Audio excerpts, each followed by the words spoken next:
Welcome to Have a Life Teaching, the podcast designed for educators who are dedicated to enhancing their teaching practice and creating a positive impact on their students' lives.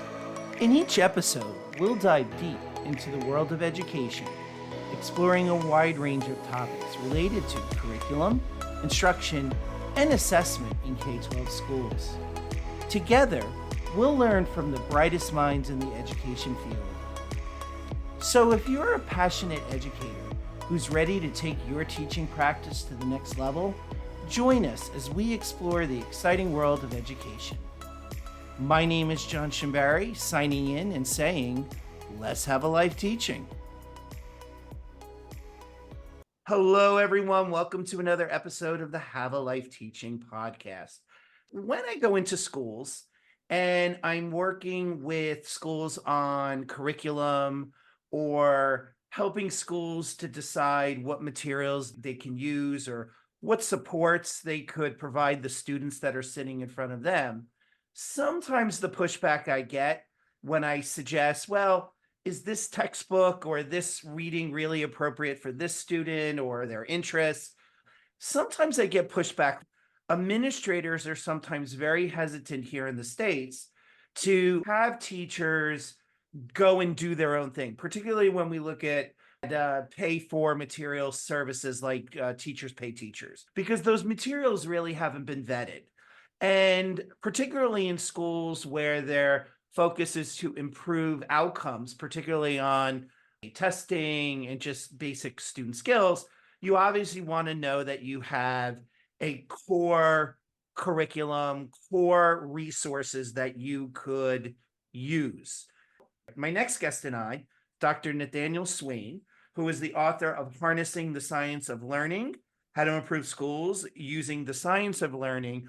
We're even talking just a little bit before offline about how in Australia, where he is from, sometimes teachers do the opposite, where they don't have, say, a standard textbook, and they are indeed collecting materials from all over the place. What is the happy medium? How much autonomy do we want to give our educators to develop a rich bank of knowledge resources, knowledge curriculum, and where do we want there to be some standardization? So I'm really excited tonight to be talking to Nathaniel about this. Nathaniel is also a professor at Trobe University. We're going to talk all about the work that he does in this regard, and of course, his new book about harnessing the science of learning. So Nathaniel, thank you for joining us tonight. Thank you, John, and thanks for that lovely introduction. How did the science of learning become your area of interest, and what propelled you to write a book about this? So I have been interested in effective teaching for a very long time. I think I originally started my educational degree and career helping students at risk and helping students with learning and engagement difficulties. I've done my PhD research with students in prisons, for example, here in Australia. And what was interesting and what really struck me was when I went back and so I did my teaching degree after some of that work. When I went back and did my teaching degree, because I was fascinated about what are teachers getting in terms of knowledge, because something's always been niggling and annoying me regarding where these conversations with teachers are going and how they're thinking and why it's different to my own thinking in my previous professions. Basically, when I did that teaching degree, I realized there wasn't a lot of content about how students actually learn. There was some things from development, a lot of it out of date from Piaget's theory and earlier, a lot of Vygotsky and Bruner, which still have some relevance and currency today, but essentially psychology has left that behind. And there might be some things on developmental rubrics and assessment and how to align things constructively, and a big focus on constructivism in general in terms of how students are meant to construct their own learning. And while that's true to some extent, there wasn't enough, I thought, in my teaching degree and in the teaching degrees of my colleagues when I started asking them these questions about how do students actually learn and what are the processes that best support it, what are the things that might undermine learning, and what can teachers expect to happen when they try and make learning occur, which is our whole bread and butter. The science of learning, if you're not familiar with it, listeners may be in this boat, there is a body of knowledge about how learning best happens and how best to use that knowledge to teach. And it includes really fundamental ideas about the fact that while our long-term memory is really unlimited, we can learn as much as we want to learn. There's two important buffers that get in the way of learning from the world around us and putting stuff into our long-term memory. The first one is getting students' attention, having attention and actually focusing on the things that we're trying to learn, and then working memory. And working memory is not just a throwaway psychological term or a term used for kids with learning difficulties, for example. It's actually the fundamental place in which the learning and thinking happens. So it's like our mental workspace. And unfortunately, that workspace is very limited and it gets cleared constantly as we change from one task to another. So we can hold about 3 or 4 items, maybe 5 or 6 if they're really trying to focus in our working memory at one time, but only for a limited duration. Unless we keep thinking about it, it's going to be wiped clean and start again. So as a result, students, when they're learning something new, can get really overwhelmed and can get what's called cognitive overload. And this is what links to a big theory within the science of learning now, which is called cognitive load theory, which tries to explain what are the kinds of things that support students' successful learning and how can it go awry when students experience that overload. I love that. And in fact, I'm going to give a plug to a former guest that's been on the show, Alice Viggers, who hosts the Teacher Takeaway podcast. You were a guest on that show, and I want to tell my listeners to go access that show. Definitely. Because Nathaniel talks all about this concept of cognitive load there. So we're not going to spend too much time talking about that because we want to really maximize Nathaniel's time here and get all the nuggets of information that we can. Then Nathaniel, how does this question of the knowledge curriculum, the knowledge resources that we're talking about, how does that fit into your book and the science of learning? So I think when we come to choose what we are going to teach, we can look in lots of different places. Teachers might be given a prescribed program that the district or their school level has decided is what they're teaching from. It may be a textbook, it may be a set of materials, it may be lesson by lesson breakdowns. There may be some wiggle room within there, but it might also be quite strict. And depending on the program that's been chosen, these might align well or not so well with the principles and practices that come from the science of learning. Another big takeaway from that body of research is the importance of retrieval practice and giving students a chance to forget content, but then to be given a chance to try and retrieve it and see if they remember it so that they don't forget things. Because we know that from the research that students forget 90% of the things that we teach them if we don't have regular opportunities for review and retrieval practice. And that's something that's not very common within textbook materials or within programs to have regular opportunities for review, not just reteaching, but actually getting students to see if they remember. So self-testing, if you like. And you can do that through multiple choice quizzes or brief tasks at the start of the lesson or through choral responses on, say, digital flashcards that you might put up and try and get them to retrieve the answer. Little tiny things that can make a big difference. So knowing that some of these materials will be well put together, they will be well sequenced, they'll break learning down into manageable chunks and ensure that students don't feel overwhelmed. They'll make good connections between what they've learned before and debate that prior knowledge to then what they're learning now. And they'll also be really clear about the content that they want students to learn. But some curricula, some that are very popular and have started to be critiqued in the US, especially to do with the teaching of reading and the teaching of writing, some of those will actually be quite content light and might have a big focus on extraneous things that don't get students attending to the core of what they might be learning. So looking at reading comprehension, for example, they might be looking at strategies, but not the content of what they're reading about. And so really, if you're wanting to become a good reading comprehender, you need to understand the vocabulary, the sentence structure, and then the ideas and the knowledge within the text. And so great programs that are knowledge rich will actually draw students' attention to these concepts and facts and ideas and vocabulary items. And that will build sequentially. So there's opportunities to link things back to previous texts you might have read before. Same thing in science, you actually build real scientific understandings, not just do lots of scientific activities and hope that students make those connections or help them make those connections after the great experiment that you might have done. So one of the things we talk about in this chapter on knowledge rich and coherent curriculum within this book that I've written, my colleague Reed Smith and I from a group who creates free resources for teachers and curriculum resources in Australia called Oka Education. We talk about curriculum does need to be coherent, it needs to be well put together, and it needs to also be knowledge rich. So there has to be lots of content in there that you're connecting students' knowledge to, because just giving them strategies and going through the motions of activities is not enough really to overcome those limitations that students have in their learning, in that they need someone to help them connect the dots. And knowledge is really like Velcro. The more you have, the more you can stick to it, and the more of the learning that can sort of stick over a longer period of time. And that's the challenge really, is that you might be teaching from a curriculum, you might be really teaching it diligently and sticking to the structure of that program, but it actually might not be the best program in terms of how it aligns with these principles. Before we move on, could we actually unpack the term curriculum from textbook? What's your take? Curriculum is one of those difficult terms because it has lots of different layers of meaning and probably levels of meaning. In Australia, we tend to talk about the curriculum in the way that Americans will talk about curriculum standards. So for us, the curriculum is a document with lots and lots of outcomes and standards and things that students should be able to do. And we might say program when we're referring to a particular textbook or curriculum resource, which is so confusing. But curriculum really, I think, if we're using it holistically, the way that we define it, it should be about what students are learning in the course of their studies. And ideally, curriculum, in linking it back to its etymology, it's actually about a sequence or a progression. It's about pulling students through. I've forgotten exactly what the etymology is, but it's to do with laying out a pathway and helping students to navigate that pathway. At some levels, that curriculum word might refer to the resource, it might refer to the outcomes, what the students are getting to, or it might refer to the structure of how those things are meant to sort of hang together lesson by lesson. But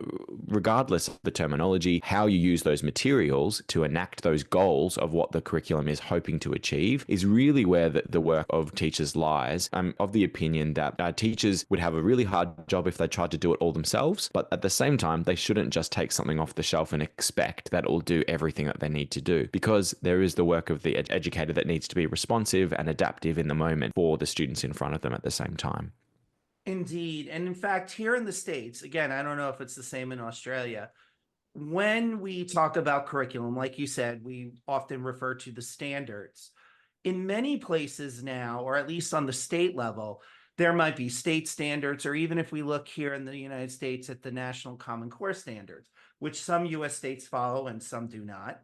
It is very outcome driven. It doesn't necessarily, when you look at the Common Core standards, say students will read this text or No. students will read that article. It's left to each school system to decide on the materials that are going to best position them to meet those standards. With that in mind, Nathaniel, you were talking a little bit before about retrieval practice, resources that loop back or perhaps spiral back Yes. to concepts that students used to know but might have forgotten because of that concept of cognitive load that you were mentioning. And go to the other podcast for that conversation. What else would you recommend educators look for in terms of knowledge-rich resources? So in terms of knowledge-rich, there's four main aspects that have been defined actually by not a researcher, but by a really fantastic educator in the UK who might be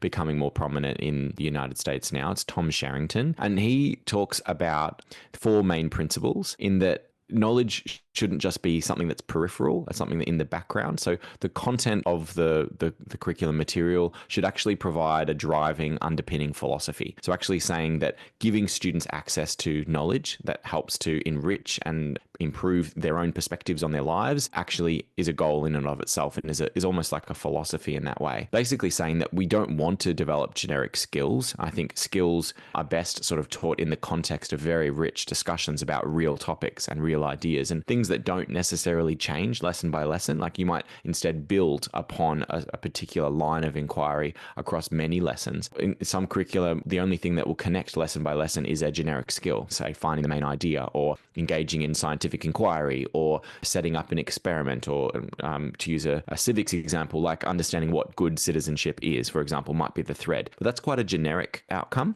What good curricula should do if they are knowledge rich is actually see knowledge as a driver of that thinking. It's not something that you don't use knowledge to get better at creativity in a nutshell or in a vacuum. Really, knowledge is the thing that allows us to become creative. Knowledge is the tools that allow students to become critical thinkers as well, because they read something and they say, hold on, I know something about this, and this author has left something out, or this author is talking from only one of these perspectives and I actually know about another perspective. So far from us being able to just tell students or model to students how to be creative or how to be critical thinkers, what a good knowledge-rich curriculum actually does is provide a lot of opportunity to learn rich content that then can be used as raw material to help with those meaningful, sometimes lofty, but meaningful goals within the curriculum documents. The other big one in there in terms of the other aspects of the curriculum is that knowledge should be to be remembered and not just encountered. And that links directly to that idea that we talked about with the retrieval practice, is that we actually ensure that students master some knowledge and that they don't just encounter it and so, oh, that was an interesting interesting topic, never think about that again,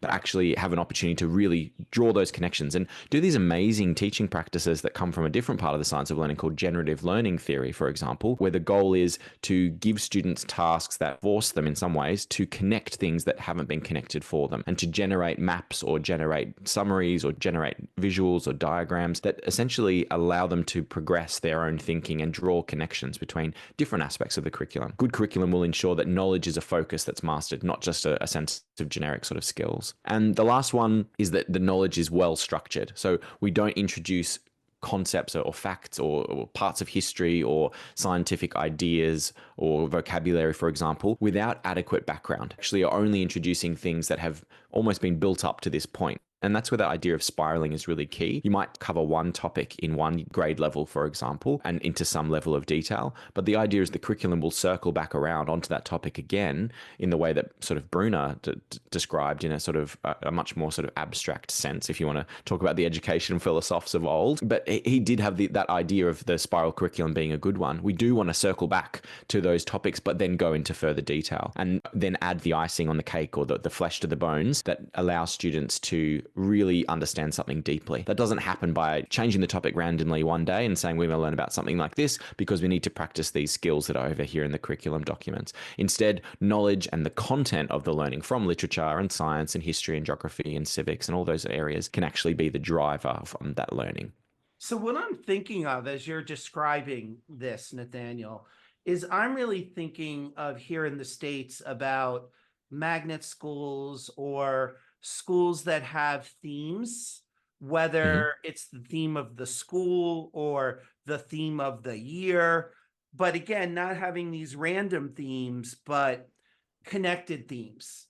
Like you might see some schools here in the States where the first graders are looking at some aspect of climate. And then the second graders, the same thing, and then looping back from the previous knowledge that they had.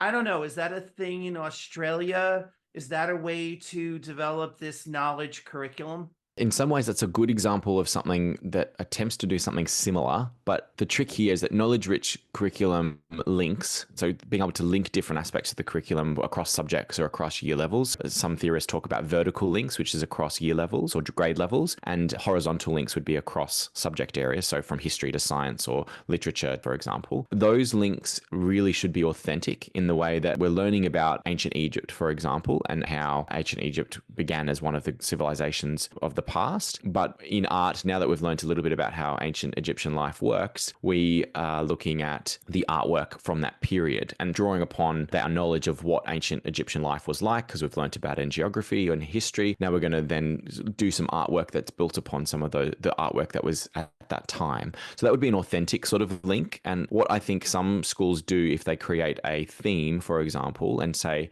it might be a theme around the particular season, so it's spring and everyone's doing something to do with spring, is that then you find teachers making sort of forced decisions around what to get into that theme, so that they can align their ideas. And sometimes, the opposite, the non-example we use in the book is like apple month, for example. And in maths, they're counting apples. In home ec, food technology, we call it here in Australia, they'll be doing cooking with apples. In science, they're looking at the acidity of apples and things like that. And obviously you can see how there's a connection point there and everyone's going to be thinking all about apples for that period of time. But whether it actually furthers the understanding and the mastery of really important content within their own disciplines, like within history, within science, within health and PE, for example, that's probably not necessarily going to take place because you're trying to force it into a theme or an idea.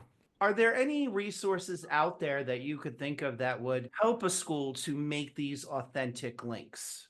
Definitely. Creating a knowledge-rich curriculum or adopting a knowledge-rich curriculum resource, doing it by yourself off your own bat is very difficult. You actually have to think a lot about what it is that is required to be taught according to the curriculum standards. And then essentially, because a lot of those standards are quite knowledge-free or knowledge agnostic, if you like, you actually then have to decide what all those topics are going to be. What topics, what texts, how is it going to look, how's it going to feel, what things are you going to choose to make that come to life? So some of the existing resources that we've been using in Australia that actually come from the US, things like EL Education's set of resources, that they've got some really amazing things in literature, but also science. There's ones in the UK, such as the ARC Academy curriculum materials, and in the US as well, I'm not sure if this is the most prolific, but the core knowledge language arts, or core knowledge history and geography, or core knowledge science from the Core Knowledge Foundation, which I think EL Education and Core Knowledge are both open source. Some of the others are more paid ones. There's other knowledge rich curricula like Wit and Wisdom that would be a paid one, for example. So those materials, what sets them apart from others that they might be competing with in terms of getting the airtime at schools,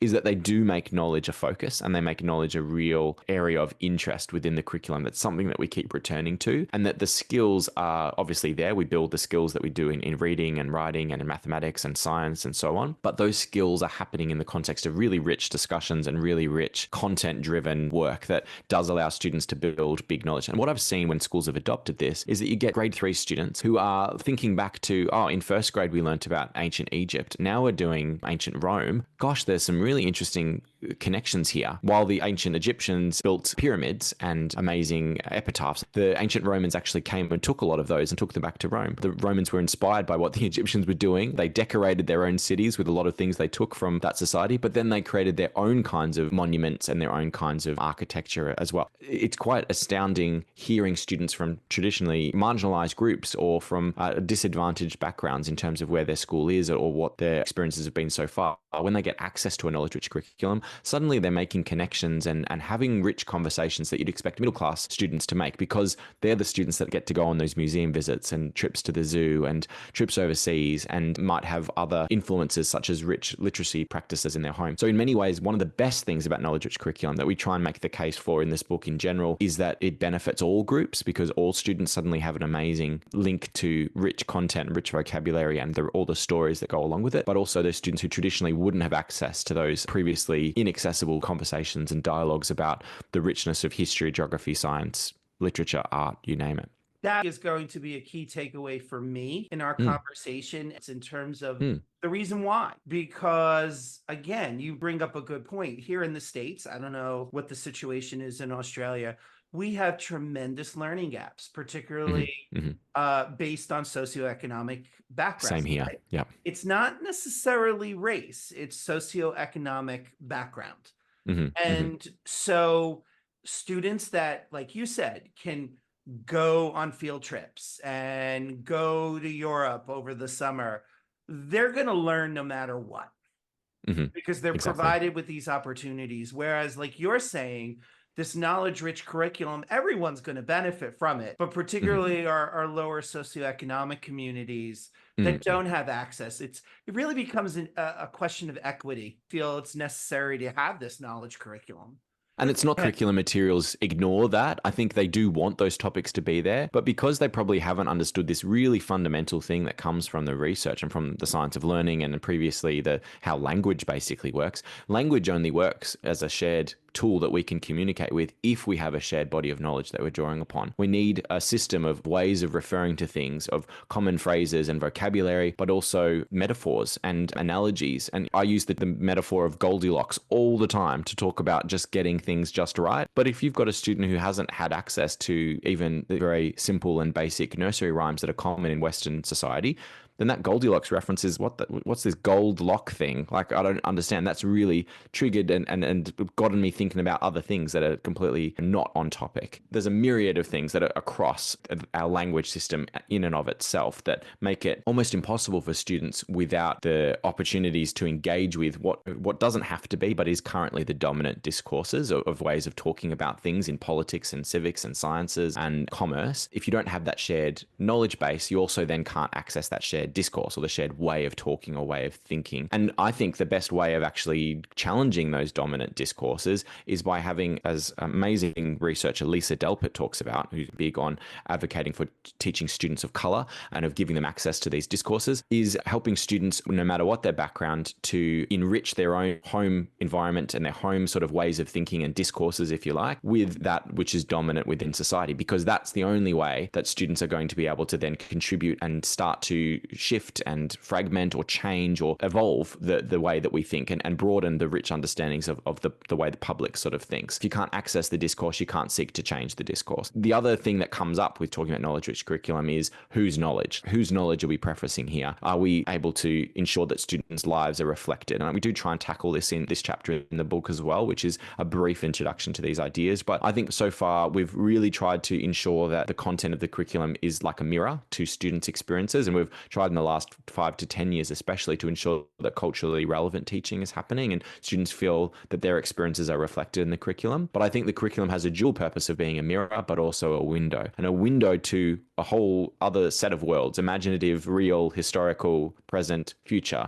all the possibilities that come from seeing the world in a different way by getting access to that knowledge. And unfortunately, you do have to decide the knowledge at one point. You just make sure that you have a range of different knowledge bases that you're drawing upon. Yes, some things from history, geography, and science, and areas which may be historically Western dominated, but not exclusively. I think Core Knowledge does a really good job of this because it makes a point of featuring many different cultures and backgrounds and languages that in my own schooling we would never have encountered because it was quite Western dominated. So things from medieval Islamic empires, things from African kingdoms before colonization, things from the Central Americas in terms of the cradles of civilization that started in that continent. So just amazing, amazing things that should be common knowledge, that Core Knowledge, as one group who's doing this work, is trying to make common knowledge by essentially having that as part of the curriculum. Daniel, in your work in Australia, around the world, are there any schools that you've worked with that have really done a nice job with integrating a knowledge curriculum? And what have been some of the exciting things that they have done? In the book, we feature 7 case studies, schools that have undergone this work, and most of them had started their work in this space by improving the way they taught reading, because if you don't have students who can adequately decode and write sentences, then achieving a knowledge-rich curriculum is going to be really difficult because they need to be able to independently access those texts and engage with them meaningfully and for comprehension as well as for accuracy. But the schools inevitably, once they get reading, writing, and mathematics happening, what they turn to is, well, how do we teach these other aspects of the curriculum well? And how can we help our students become better readers by ensuring that they have adequate knowledge and vocabulary? And those things, I think, are best taught together. You can tie yourself in knots trying to get students to master vocabulary, but when you tie it to knowledge or tie it to really rich stories, suddenly the vocab is just going to stick. There's a school called Churchill Primary School, which is an elementary school in the outskirts of Melbourne. And what they did is a whole lot of work, but now the work on core knowledge and the work on the knowledge-rich curriculum has allowed their students to access conversations about the world that previously these country kids from a very historically disadvantaged area would previously never have even heard of. Many of them couldn't place themselves on a map of the world or the map of Australia, or being able to know that there's a myriad of amazing stories and ideas and concepts that are so far beyond their current experience. It's suddenly you open up the world to them in that way. There's many schools in America that are doing this work as well. And if you wanted to connect with some of those schools, the place to go is the work of Natalie Wexler. She's a journalist and educational advocate. She also has got a great podcast series, part of the Knowledge Matters campaign. And they've got amazing free resources as well as articles and podcasts that you can look at. Playing devil's advocate. I love a devil's advocate. So I was coaching in a school that adopted a new textbook series for their English class. And it was a knowledge-rich text series. Ironically, they weren't necessarily complaining that their students couldn't handle it. They felt they couldn't handle it. One comment I got back was, we're English teachers. What do we know about the systems of the body? Which was the topic area. The focus of the topic. Exactly. Yeah. What advice would you give educators who are new to this concept, who might be struggling with? I think as teachers, we have a unique opportunity with all the technology available to us now, where we probably need to see it as our duty, not just to master the curriculum outcomes or the standards that the students need to know and knowing how to assess them. Obviously, that's part of our work, but also getting our heads around the really amazing topics that we want our students to read about. And as part of a knowledge-rich curriculum, like looking at the body systems is a really important one. And in some of those knowledge-rich curriculum resources, they actually have a topic on body systems all throughout the elementary and middle school curriculum. So they actually keep coming back to that topic every year. And as a result, if you're reading the kindergarten one, you might be fine because it's an introduction. But by the time you get to grade 1 and grade 2 or third grade, you might be like, oh, there's some things in here that are really beyond my understanding. I don't think as educators we should shy away from that. I truly believe that if you've taught this well, the logical thing is to go further, and each grade it is going to get more complex. And as a result, your own understanding as an educator can be enhanced.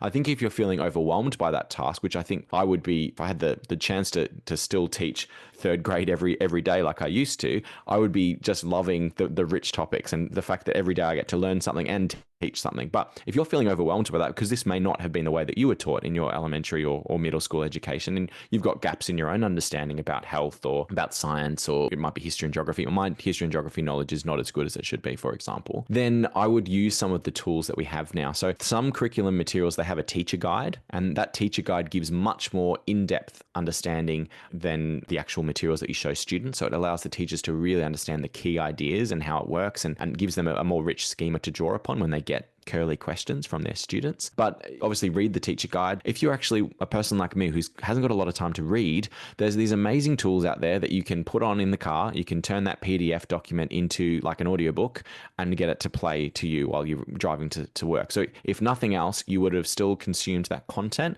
taken that in, and maybe listened to it once or twice or 3 times if you needed to understand it. There's also, so that some of the tools that I use are things like V-Books, spelled with a Z on the end. That's a really affordable, almost free one. And there's one that's a bit more expensive, which is also really, really handy for big documents, is something called listening.com or listening app. And what I love about those is that I'm driving all the time, but while I'm driving, I'm also reading. It's absolute gold. And it means that there's always more that you could be learning as an educator. So that's the time that you could probably do it during housework or less probably dangerous situations than traffic and things like that. You probably need to focus on the wheel, but there's many chances that you can do that incidental learning. The other thing you can do is you can put that content and put websites that are recommended by those curriculum materials, put that content into this amazing new thing they've called Google Notebook LM. It literally takes the links and the PDFs and the documents that you put into it, and it creates like a study guide for you. So it summarizes the key ideas. It gives you this incredible sort of Spark Notes style overview that allows you to really understand the key things.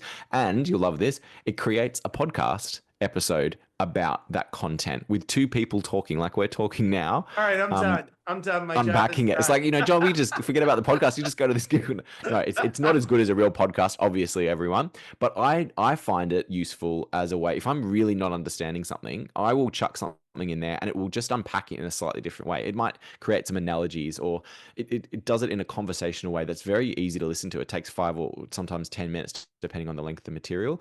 And it's just a nice way to engage with it. So for us as educators, if you're feeling overwhelmed by the idea of learning, I think just remind yourself you're in an age of technological and information abundance. And it's not just about input. It's about being smart about how you approach things and using time-saving mechanisms like the reading things to yourself on an app, or using other materials that help to summarize and synthesize and then help you feel more confident. Because the other thing is that when you're delivering content through a knowledge-rich curriculum, you can't not start learning amazing things. So through the process of delivering that content, you then will also master it. And the second time you deliver it, hopefully you teach that grade again, you will be much more across it and also much more interested and enthralled by it. The reason I bang on about knowledge-rich curriculum so much is because the world is full of this amazing knowledge, and often it hasn't been a focus of our elementary and middle school education. And so we've taken some of the joy out of learning because we've made it less about that content and less about that knowledge and more about more generic skills, and therefore it's changing between topics year on year. And I can't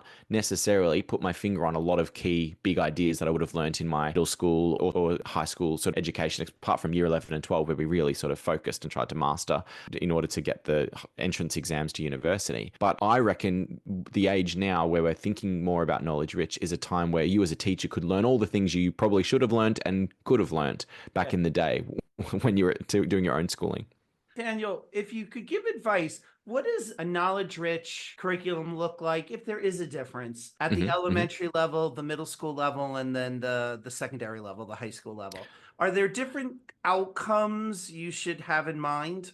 I think most good materials that you might use as a starting point and then adapt will obviously have those links to the curriculum standards in there, and that work should be there in terms of the mapping. But in terms of complexity, one of the main differences would be just the length of the texts, the depth of the language complexity and how complicated some of the sentences are, and the terminology. It also might be the age appropriateness of the topics and how much detail it goes into. In the elementary core knowledge curriculum, for example, they look at medieval Europe in grade 4 or grade 5. And look, medieval Europe is a grisly sort of part of history. But what's clever about those materials is that it does it in a way that's not going to be inappropriate for that age group, but gives them access to fundamental knowledge about how kingdoms fell and how they rose and fell over time, and the things that were important, or the ways that philosophers thought in those periods, and what it meant for the progress of science and culture and globalization at that sort of early stage. Really sift through the things you could teach students to do it in an age appropriate and really engaging sort of way.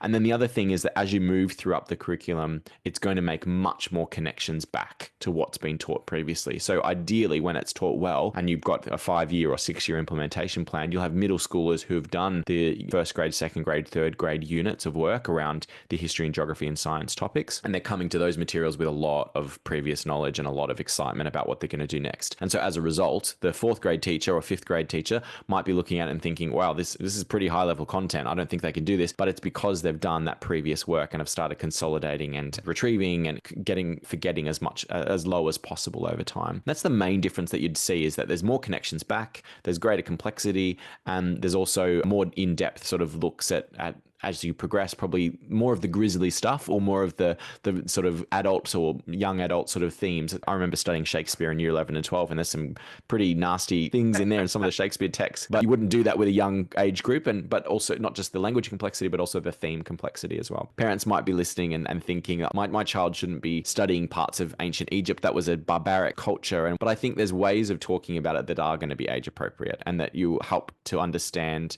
the big things that have occurred in history at a level that a 7-year-old or an 8-year-old can sort of handle. What have we not talked about that you think the listener should know? And something I do try and get across in this book, and I've had a great opportunity to showcase amazing work in Australian schools and work with other authors in this space, is that teachers' work is fundamental, and the choices that you make every day in every class that you have, every minute of instructional time, is really precious. And so it's not enough to choose the best curriculum materials and just implement that as it's written. What really is required is becoming a master of instruction and a master of knowing how to make great decisions in the moment, but also beforehand and afterwards, so that all of the time you have in front of students is best spent. And I think the value of teacher expertise and the development of that, if you use this body of evidence that we have, which hasn't been given enough airing in my view, which is why I've written this book, and use it to become the best teacher possible, then really teachers become the experts, as they should be, in how learning happens. And I think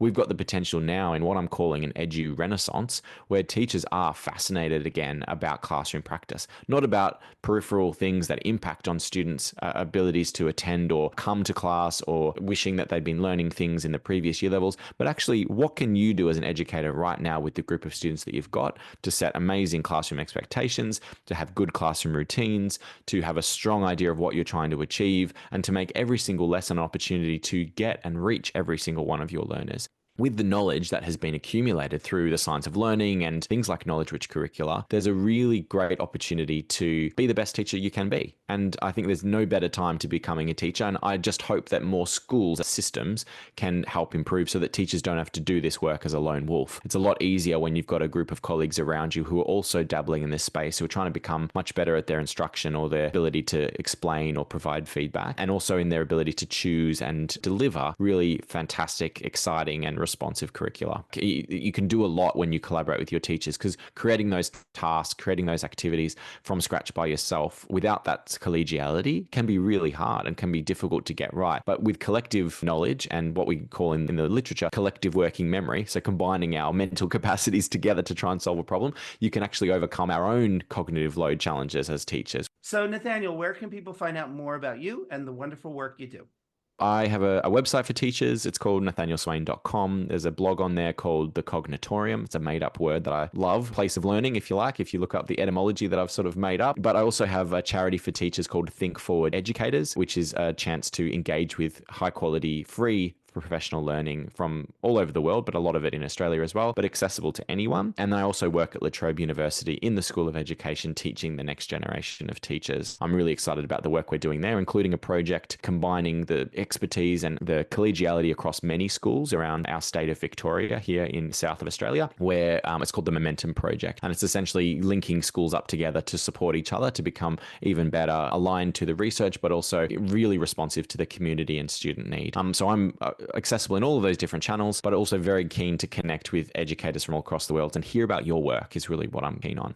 Nathaniel, thank you again for your time tonight. This has been great. Thank you. Thank you for listening today. I hope you got some great tips that you can bring back into your teaching.